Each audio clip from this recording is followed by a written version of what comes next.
The overall goal of the following experiment is to be able to identify de novo mutations in common genetic disorders. Once a disease that corresponds with the de novo mutation hypothesis has been identified, critical criteria are applied for the selection of patient cases from which to scan for de novo mutations. Next, high-quality low-throughput sequencing or whole exome sequencing is used to identify such mutations.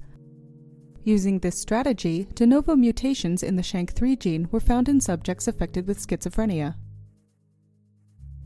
Though this method can provide insights into the genetics of schizophrenia and autism, it can also be used to study other common diseases such as mental retardation.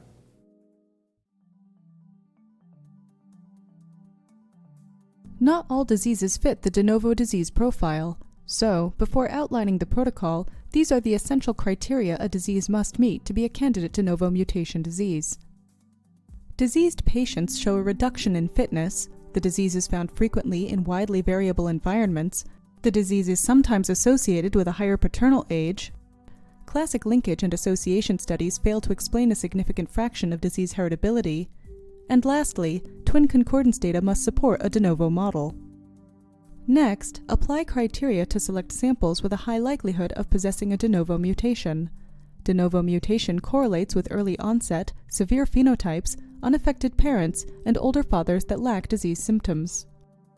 The availability of DNA can limit sample selection. Unless samples are available from both the patient and the patient's parents, transmittance cannot be ruled out. Additionally, the availability of additional affected cohorts and normal subjects are also needed for validation of an identified candidate gene.